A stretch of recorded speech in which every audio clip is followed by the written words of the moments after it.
Fala pessoal, eu sou o Rodrigo Eng e esse aqui é mais um episódio do podcast do Layup, informação de bandeja sobre a NBA, em parceria com a Rádio Sport Clube, que você pode ouvir em radiosportclube.com ou no seu smartphone usando o aplicativo Radiosnet, disponível para iOS e para Android. Vamos manter aqui a nossa contagem, esse aqui é o episódio de número 74 do podcast do Layup. Então vamos à pauta do nosso episódio de hoje. No primeiro período eu vou falar sobre o Philadelphia 76ers, que já está classificado para as semifinais, e vou falar principalmente sobre os veteranos, né? Porque apesar de todos os holofotes estarem voltados para os mais jovens, né? O Ben Simmons e o Joel Embiid principalmente, os veteranos também têm tido papel importantíssimo nessa boa campanha dos Sixers, nos playoffs pelo menos até agora, né? Essa primeira rodada deles aí foi muito boa. O J.J. Redick jogou muito bem, Marco Bellinelli, Ersan Ilyasova, então vou falar um pouquinho sobre isso. No segundo período, o assunto vai ser a série entre Cleveland Cavaliers e Indiana Pacers. Porque enquanto o Victor Oladipo está sumindo na série, né? Eu vou trazer alguns números dele aqui, são incríveis, ele está desaparecendo. LeBron James está carregando o Cavs nas costas, né? E apesar dos pesares, não está jogando bem, né? O Cavs. Quem está jogando bem é o LeBron, né? O Cavs não está jogando nada bem, mas dessa maneira aí, olha, pelo visto eles vão longe mais uma vez, graças ao LeBron James. Depois do intervalo, nós vamos usar nossa máquina do tempo para retornar até o dia 25 de abril de 1950. Olha que viagem comprida essa aqui. Quando o Nathaniel Clifton assinou um contrato com o New York Knicks, tornando-se o primeiro jogador negro da NBA. Depois, no terceiro período, eu vou falar sobre o Clint Capela, porque quando o Houston Rockets promoveu o Clint Capela ao elenco titular, depois que o Dwight Howard saiu, eu achei naquela época que o menino não ia dar conta do recado. E 2 anos depois, já passou da hora de eu assumir o meu erro. Então vou fazer uma meia-culpa aqui. E no quarto e último período eu vou falar sobre o Thiago Splitter, que está de volta à NBA, dessa vez no Brooklyn Nets, só que não vai ser como jogador. Então, chega de delongas, vamos ao que interessa, o podcast do Layup está no ar. O Philadelphia 76ers eliminou o Miami Heat em 5 partidas e está agora esperando o vencedor da série que está sendo disputada ainda, né, entre Celtics e Bucks. Aliás, hoje logo mais vai ter jogo, eu vou correr aqui, gravar rapidinho aqui porque eu quero assistir o jogo. E daí o Sixers vai conhecer quem vai ser o seu adversário nas semifinais do leste. E compreensivelmente, né, as atuações que têm chamado mais a atenção no time dos Sixers são as do Joel Embiid e a do Ben Simmons, né, indiscutivelmente. E tanto um quanto o outro demonstraram uma confiança, né, uma maturidade também para lidar com as provocações dos adversários nessa série contra o Heat, aí, que realmente não é nada comum de você ver em jogadores tão jovens quanto eles. E além disso, eles têm um talento realmente que é acima do normal, né? Nesse jogo 4, o Simmons se tornou apenas o 4º calouro desde 1964, pelo menos, a anotar um triplo-duplo nos playoffs. E mais uma vez ele está em ótima companhia, né? Porque os outros 3 que fizeram isso foram o Jerry Lucas pelo Cincinnati Royals em 1964, o Kareem Abdul-Jabbar pelo Milwaukee Bucks em 1970 e o Magic Johnson em 1980 pelo Lakers. Ou seja, o Simmons fez algo que nenhum outro calouro havia conseguido fazer nos últimos 38 anos. Não é bolinho não, hein? E o Joel Embiid ficou nos holofotes também, primeiro por causa daquela máscara, né? Ele fez um fuzuê com a máscara, postou foto no Instagram usando máscara, depois teve aquele rolo lá que pisaram na máscara dele, nem me lembro mais quem foi, acho que foi o Justice Winslow que pisou na máscara dele, levou multa por causa disso. E também porque ele é um cara naturalmente carismático, né? Então, onde ele vai, tem um monte de gente atrás fotografando e fazendo uma auê. Mas também o que ele jogou não foi brincadeira, né? Ele atuou só nos jogos 3, 4 e 5, né? Que foram 3 vitórias dos Sixers. E ele teve médias de 18,7 pontos, 10,3 rebotes e 3 bloqueios por partida. Aliás, vale a pena abrir um parênteses aqui para a gente falar um pouquinho sobre o Hassan Whiteside, né, que defensivamente até que foi bem nessa série aí. Teve o melhor defensive rating do Miami Heat, mas ele passou longe, mas muito longe de ser um problema para o Embiid, principalmente nos chutes de longa distância, né? Porque o Whiteside não tem mobilidade para se afastar do garrafão, né? Então, Embiid teve facilidade, o cara mede 2 metros e 18, sei lá quanto o cara mede, altíssimo. Ninguém que marca lá fora consegue fazer nada, né? Quando ele resolve chutar de longe, ele chuta e acabou. E também, ofensivamente, o Whiteside foi péssimo, né? Ele teve 45% de aproveitamento nos arremessos de quadra, o que é muito baixo para um cara que basicamente só enterra, né? E daí o técnico Erik Spoelstra, né? Técnico do Heat, acabou deixando o Whiteside em quadra só 15,4 minutos por partida. Se você lembrar que ele assinou aquele contrato lá em 2016, contratinho de 98 milhões de dólares, aí acho que o pessoal lá do Heat, né, o Pat Riley deve estar realmente desesperado. O que ele vai fazer com esse ração Whiteside agora? Porque ainda tem, se eu não me engano, tem mais 3 anos ainda, né? Peraí, 2016, 17, 18, tem mais 3 anos ainda. É um pepinaço. Bom, mas além desses jovens, né? E aí também a gente tem que incluir o Dario Saric, que como o Embiid só tem 23 anos, né? O cara tem uma maturidade absurda com 23 anos de idade, né? Jogou muito tempo lá fora, jogou lá na Europa, o cara não tá dando a menor pelota pelo fato de estar jogando seus primeiros playoffs, né? E além desses 3 jovens aí, a participação dos veteranos também tem sido essencial para os Sixers avançar com relativa facilidade, né? Passou pelo Heat, vamos combinar que 4-1 até que foi fácil. E tanto é que quem foi o cestinha dos Sixers nessa série aí foi o J.J. Redick, teve média de 20 pontos por partida. O Marco Bellinelli, que foi campeão pelo Spurs em 2014, ele teve média de 16 pontos, e o Ersan Ilyasova teve médias de 10,8 pontos e 9,8 rebotes. E aí também temos que dar os méritos para o Brian Colangelo, né, o general manager dos Sixers, né, que trouxe as peças necessárias no meio da fase regular, né, para equilibrar o elenco e o time conseguir encarar os playoffs sem muito sofrimento, né?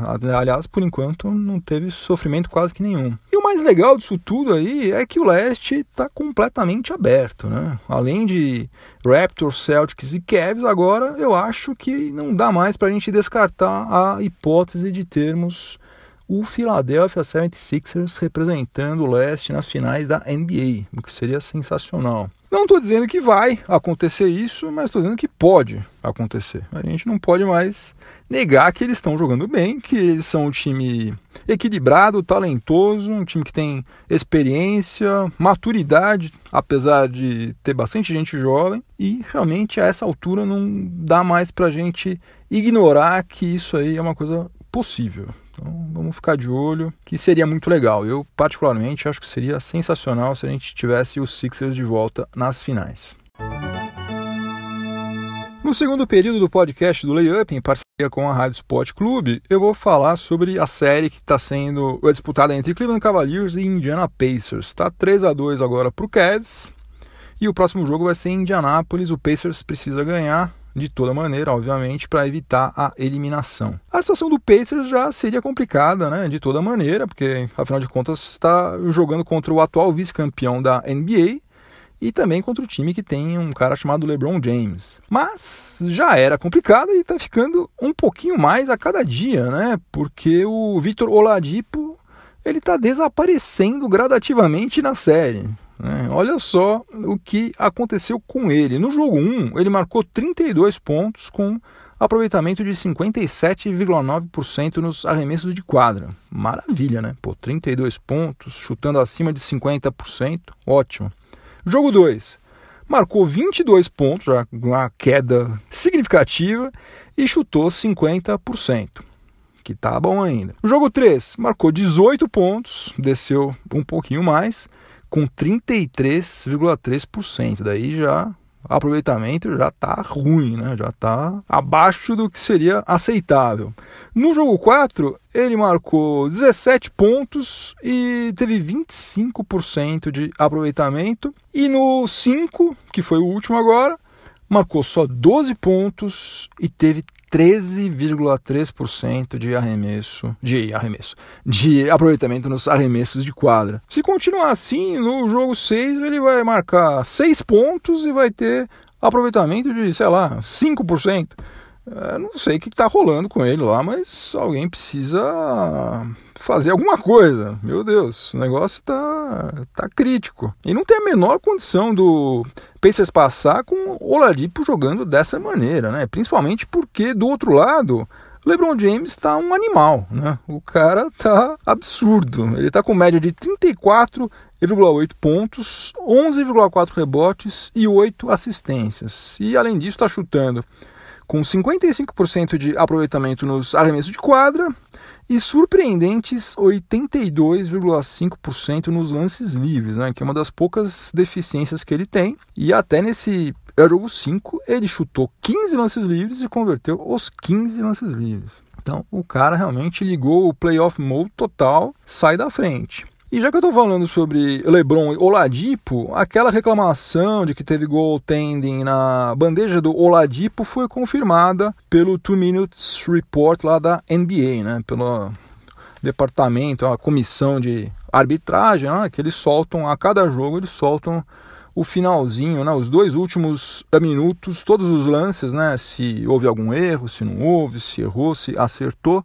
E eles estão dizendo que naquele lance lá, de fato, houve goaltending do LeBron. Segundo eles, o bloqueio do LeBron aconteceu depois que a bola já tinha tocado na tabela. Daí isso aí caracteriza o goaltending. E daí, antes disso, né, logo quando o jogo acabou, não sei se vocês chegaram a ver, mas o Oladipo, quando ele estava fazendo a entrevista coletiva, ele falou que ele sofreu falta naquele lance, ele falou que foi goaltending, ele mal chororou e tal. Olha, um cara que converte 2 arremessos em 15 numa partida de playoffs, não tinha que falar nada, mesmo que ele tivesse certeza que tinha sido falta nele. A falta eu confesso que eu não vi até agora, eu já revi o lance 300 vezes, não vi essa falta que ele fala que sofreu, talvez tenha tido, eu sou meio cego, talvez, não vi nada, mas que tenha tido falta, que tenha tido goaltending, que tenha tido diabo a 4. Meu amigo, você chutou 2 de 15, fica quietinho e espera chegar o jogo 6 aí para ver se você faz alguma coisa que preste, porque chutando 2 de 15 não deve nem abrir a boca, né? Até o Pacers eu acho que não perdeu o jogo por causa desse goaltending, né? Meio óbvio isso, né? Perdeu porque o All-Star de um time praticamente não entrou em quadra e o do outro time destruiu, acabou com o jogo, né? Fez aquele game winner ainda maravilhoso. Aliás, puxa vida, gente, você converteu um game winner como esse aí, não só esse, né, vários outros, mas esse aí, né, num jogo de playoffs, ele fez assim literalmente no último segundo do jogo. Isso aí deve proporcionar uma adrenalina, uma endorfina, sei lá que tipo de substância na sua corrente sanguínea, que deve ser um negócio meio viciante, né? O cara, depois que ele sente uma emoção dessa, né? 20 mil pessoas vibrando por uma coisa que você fez ali, todo mundo elogiando você, batendo palma, abraçando e tal, deve ser realmente um negócio meio viciante. O cara deve depois querer tentar fazer qualquer negócio para reviver aquela situação várias vezes, né? Não é à toa que tem um monte de nego aí que fica chutando que nem um maluco aí, talvez achando que vai virar algum tipo de Kobe Bryant, de LeBron James, sei lá o que passa na cabeça das pessoas também. Mas enfim, a não ser que o Oladipo volte para a série, né? O que não está com a menor cara de acontecer, mas quem sabe, a gente vai ter Cavs nas semifinais contra Toronto Raptors ou Washington Wizards. E apesar do Cavs não estar jogando bem, né? Não está jogando um basquete nem um pouco confiável. Kevin Love está no sacrifício, né? Está com polegar machucado, George Hill contundido também. Eu acho que o Cavs é favorito contra qualquer um desses dois times aí, se o LeBron James continuar nesse modo ninja aí, porque ele é imparável.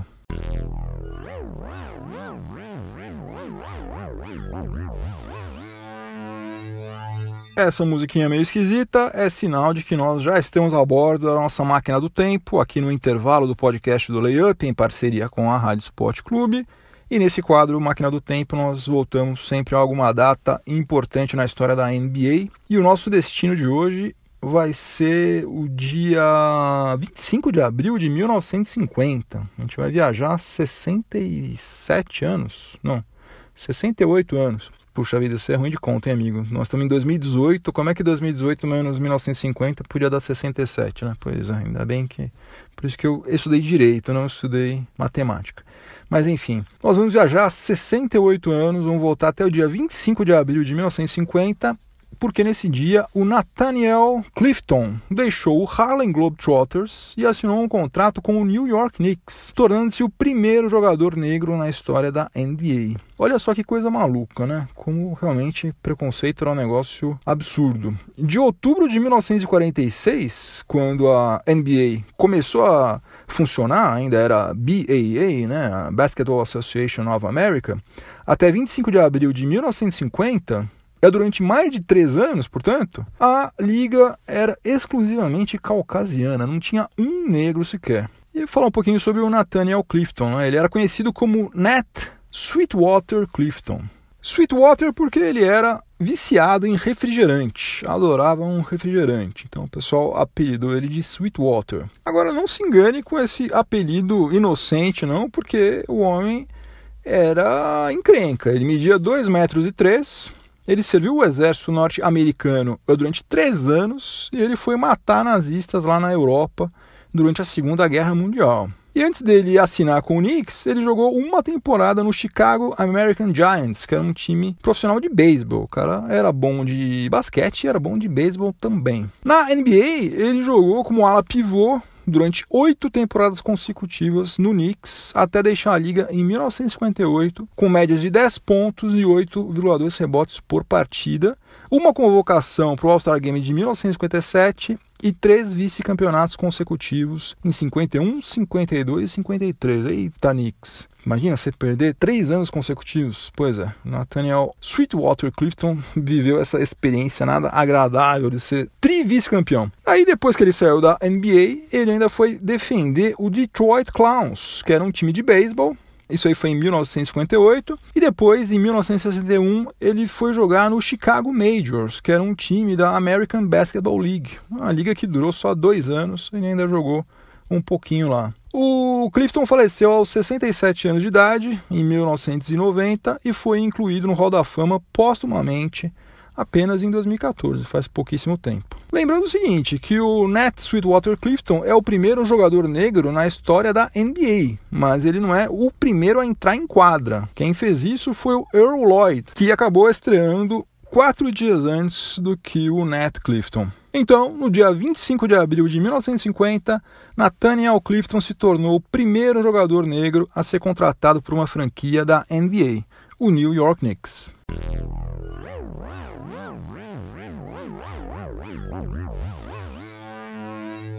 De volta aos dias atuais para a gente começar o terceiro período do podcast do Layup em parceria com a Rádio Sport Clube. E agora eu vou falar sobre o Clint Capela, pivô do Houston Rockets. Antes de eu ir ao ponto onde eu quero chegar, eu vou ter que fazer uma breve introdução aqui. O Houston Rockets teve ninguém menos do que Elvin Hayes como pivô titular já na sua 2ª temporada na NBA. Daí, depois dele, só vieram monstros, né? Outros monstros, né? Porque ele também foi um monstro da posição 5. Houston Rockets teve Moses Malone, Ralph Sampson, Akin Olajuwon, quem mais? Teve Dikembe Mutombo, Yao Ming, e até, gostem dele ou não, teve Dwight Howard, né? Que é um cara que foi 3 vezes Defensive Player of the Year, o cara foi All-Star, sei lá quantas vezes, 8 vezes, acho. Ele liderou a liga em bloqueio, em rebote e tal. Goste dele ou não, e eu confesso pra vocês que eu não gosto muito dele, não tenho a menor simpatia por ele, mas a gente tem que considerar que ele foi um dos melhores pivôs aí desse século aqui, seguramente. E daí por isso, quando o Mike D'Antoni promoveu o Clint Capela para o quinteto titular do Rockets em 2016, eu achei que a franquia estava pensando pequeno, estava se precipitando até, né, por apostar num cara que tinha 22 anos de idade, era meio franzino, ficava pensando, puxa vida, como é que esse cara vai conseguir batalhar com os grandalhões lá embaixo, né? Menino de 22 anos, meio magrinho e até relativamente baixo, né? O cara tem 2,08 metros. Bom, como eu não tenho nenhum compromisso com o erro, né? Não gosto de ficar insistindo no erro, né? Passou da hora de eu reconhecer que eu estava completamente equivocado, né? Que o Houston Rockets acertou em cheia. O Clint Capela, eu já falei aqui em algum outro episódio aí, eu não me lembro mais qual, ele foi o líder da NBA em aproveitamento nos arremessos de quadra na temporada 2017-2018, 65,3%. Aí alguém pode falar, mas ele fica recebendo os passes açucarados lá do Harden, do Chris Paul, assim é fácil. Olha, não importa. Não importa, o que importa é que ele ponha a bola para dentro, e é isso que esperam que ele faça e ele fez. Então, o problema seria se ele ficasse recebendo bola embaixo da cesta e não fizesse nada. Ele está fazendo a parte dele. E daí nesses playoffs ele encarou um pivô que tinha grife, né? Que tem grife, né? Que é o Karl Anthony Towns. O cara que foi primeira escolha no draft de 2015, foi Rookie of the Year. E o Clint Capela se deu muito bem contra o Towns. Na série, o Capela teve médias de 15,8 pontos, 14,2 rebotes e 2 bloqueios por partida. Além de ter tido aproveitamento de 67,3% nos arremessos de quadra, acumulou mais 37 em plus-minus. Já o Towns começou muito mal a série, né? Depois acho que ele foi se soltando, foi ficando menos nervoso, melhorou gradualmente e acabou a série com médias de 15,2 pontos, 13,4 rebotes, 1 bloqueio e aproveitamento de apenas 46,7% nos arremessos de quadra, mérito do Capela, e acumulou um plus-minus de menos 43. Ou seja, tirando os arremessos de 3 pontos, que o Clint Capela não tem, o suíço produziu números iguais ou melhores do que o Towns no setor ofensivo e defensivamente foi muito melhor do que ele, mas muito. Tem um abismo entre Capela e Towns quando o assunto é marcação. E o que torna o Capela um cara ainda mais interessante para o Houston Rockets é o fato de que ele realmente, você vê nitidamente que ele só quer contribuir para o time, né? É um cara que não tem vaidade nenhuma, ele sabe que ele não é estrela do time, nunca vai ser, e acho que ele nem quer ser. Ele tá lá fazendo o que falarem para ele, ele vai lá e faz, não tá nem aí. E, de certo modo, né, guardando as devidas proporções, eu acho que ele me lembra o Kawhi Leonard nos Spurs, sei lá, até 2013, 2014, assim, né? Um cara extremamente eficiente e que não faz alarde nenhum. O contrato dele acaba em junho, né?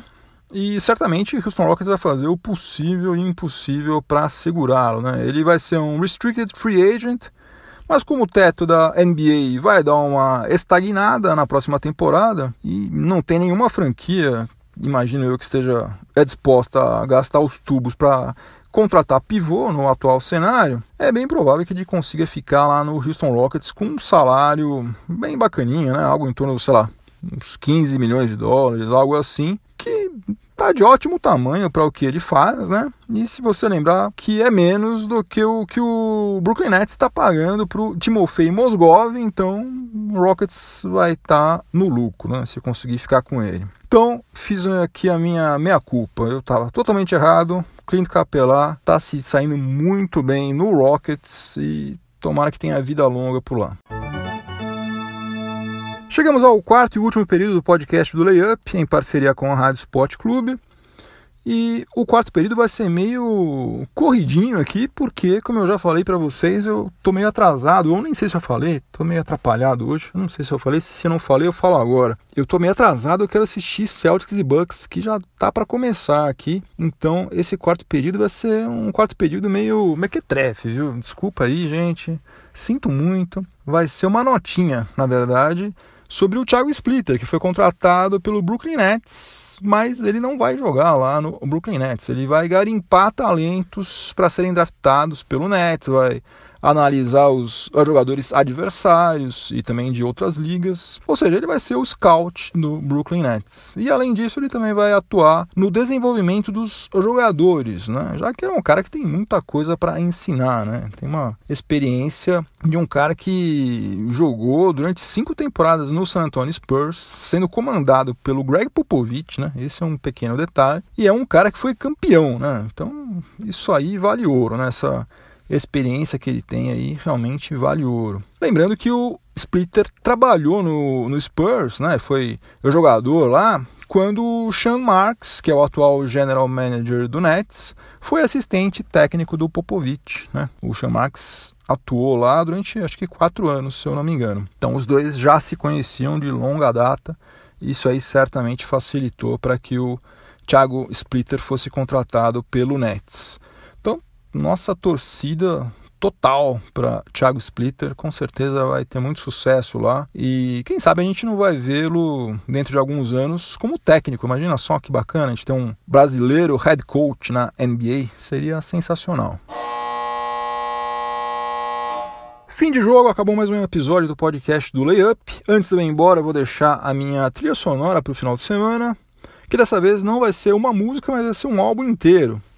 E antes de eu fazer a recomendação, pura e simplesmente eu preciso falar um pouquinho por que eu estou fazendo esta indicação aqui. Eu comecei a assistir aquela série American Crime Story, que é sobre o julgamento do O.J. Simpson, lá após ele ter matado a ex-mulher lá em 1994. Tá meio truncado por causa dos playoffs, né? Não estou conseguindo assistir tudo de enfiada, como eu gosto, né? Não gosto de ficar vendo série um dia, depois no outro. Não, eu gosto de assistir tudo de uma vez só que não tá dando, tô vendo conforme dá.